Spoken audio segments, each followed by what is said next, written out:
বৌমা, আলুর তরকারিতে এত ঝাল দিয়েছো, খেতে পারছি না আমি। কতদিন বলি তরকারিতে ঝাল একটু কম করে দিও, কিংবা আমার জন্য উঠায় রাখলেও পারো। শাশুড়ির এমন কথাই খাবার টেবিলে থমথমে পরিবেশ বিরাজ করছে।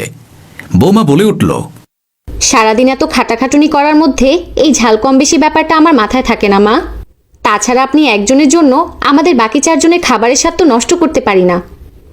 শাশুড়ির আর বলার মতো কোনো শব্দ রইল না। মনে মনে ভেবেছিলাম আমার ছেলেটা হয়তো কিছু বলবে বৌমাকে, কিন্তু ভুল ভেবেছিলাম। একমাত্র ছেলেটারও আজ খোঁজ নেই মায়ের ভালো মন্দের প্রতি। আজ অনেকদিন পর চোখের কোণে পানি জমছে বারবার। যে ছেলে ঝাল খেতে পারতো না বলে সবসময় তরকারি ঝাল ছাড়া ও ধুয়ে খাওয়াতাম, আজ সেই ছেলের মা বেশি ঝাল খেতে পারে না বলে তার রাতের খাবার খাওয়াই হলো না। ভিতর ভেঙে কান্না আসছে আমার। নিজের কলিজা ছিঁড়ে বের করে এনেছি ছেলেটাকে পৃথিবীতে আমি। মা হওয়ার কি যে কষ্ট তা শুধুমাত্র মাই বোঝেন। চোখের পানি মুছে নিজের মনকে শান্ত করলাম। মায়েদের মন আকাশের মতো অসীম দয়ালু, এত সহজে তো মাকে ভেঙে পড়লে চলবে না। মাঝরাতে হঠাৎ ঘুম ভেঙে গেল পায়ে কারো হাতের স্পর্শ পেয়ে। বুঝতে বাকি রইল না এই আমার ছেলের হাত। মাঝে মধ্যে পারিবারিক বিষয়ে টুকটাক ঝামেলা হলে ও আসে আমার ঘরে, এসে পায়ে সালাম করে, কিংবা আমাকে ডেকে গল্প করে। কখনো বা গল্প করতে করতে আমার কোলেই মাথা রেখে ঘুমিয়ে পড়ে। আমার কোলে মাথা রেখে ঘুমানোর সময় ছেলেকে দেখে মনে হয় সেই ছোট্ট বাবুটি আছে এখনো আমার সন্তানটি। অবশ্য সন্তানেরা কখনোই মায়েদের কাছে বড় হয় না। পরদিন দুপুরের খাবারে ঝাল কমলো একটু। বুঝলাম আমার ছেলে বৌমাকে এ ব্যাপারে সকলের সামনে কিছু না বললেও পরে বুঝিয়ে বলেছে। আসলে স্ত্রীকে সকলের সামনে পারিবারিক বিষয়ে মন্দ কোনো কথা বলা উচিত নয় আমি মনে করি।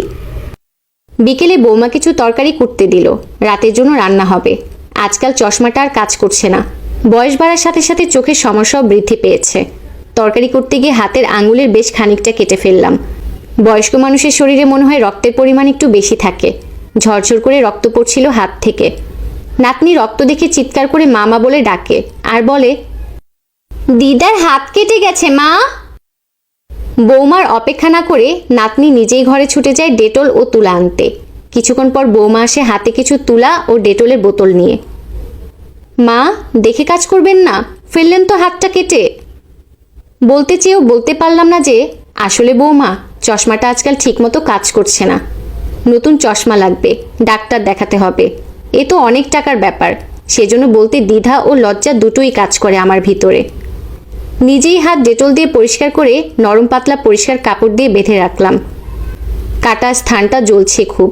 আজ একটা মেয়ে সন্তান থাকলে হয়তো স্বস্তি পেতাম, নিজের মনের কথাগুলো খুলে বলতে পারতাম। হঠাৎ মাঝরাতে ভয় পেয়ে ঘুম ভেঙে গেলে হয় দুদিনের জন্য আমি গিয়ে মা মেয়ে একসাথে ঘুমাতাম, কিংবা মেয়েকে নিয়ে আসতাম আমার কাছে।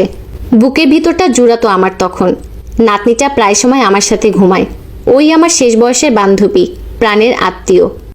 বাসায় জায়গা কম বলে শহরের বড় এক রেস্টুরেন্টে নাতনির 7ম জন্মদিন পালন হচ্ছে।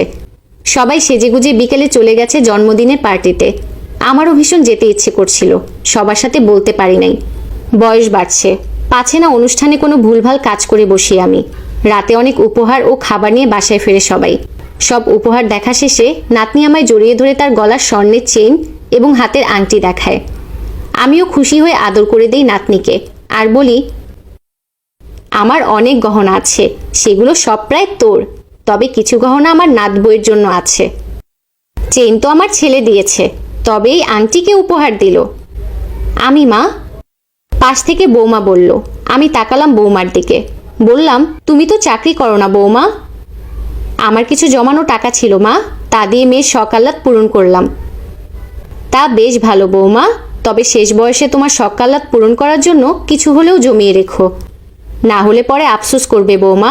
প্রয়োজনটাও ঠিকভাবে প্রকাশ করতে পারবে না আত্মসম্মান বোধের কারণে। তোমার সন্তানকে তুমি উপহার দিয়েছ, এতে মন্দ কিছু নেই, এতে আমিও অনেক খুশি হয়েছি, কিন্তু নিজের জন্য কিছু রেখো, সবকিছু শেষ করে দিও না। বৌমা মাথা নিচু করে আছে, মুখটা গম্ভীর। বুঝতে পারলাম না রাগ হয়েছে কিনা। কথাটা বলা প্রয়োজন জন্য বলে দিলাম, এতে বৌমা খারাপ কিছু মনে করলে সেটা তার ব্যর্থতা। 2 দিন পর বৌমা বাজার থেকে ফিরে এসে আমার হাতে একটা প্লাস্টিকের টাকা রাখার ব্যাংক দিলেন আর বললেন, মা, এখানে আমরা সকলে খুচরা টাকা ফেলবো, প্রথম টাকা আপনি ফেলেন। এই বলে চকচক একটা 100 টাকার নোট গুজে দিল। নিলাম না, বললাম, আমার টাকা আছে বৌমা। সেখান থেকে পুরাতন একটা 100 টাকার নোট ফেললাম ব্যাংকে। চকচকে টাকাটা বৌমার হাত দিয়ে ব্যাংকে রাখলাম। মা, আজ থেকে এই ব্যাংক আপনার। সকলে এখানে ভালোবেসে টাকা ফেলবে, কিন্তু টাকাগুলোতে অধিকার শুধুই আপনার থাকবে। আপনি মন খুশি মতো আপনার জন্য খরচ করবেন। এই ধারা অব্যাহত থাকবে এখন থেকে এই পরিবারের প্রজন্ম পরম্পরায়। এই বলে বৌমাকে জড়িয়ে ধরে।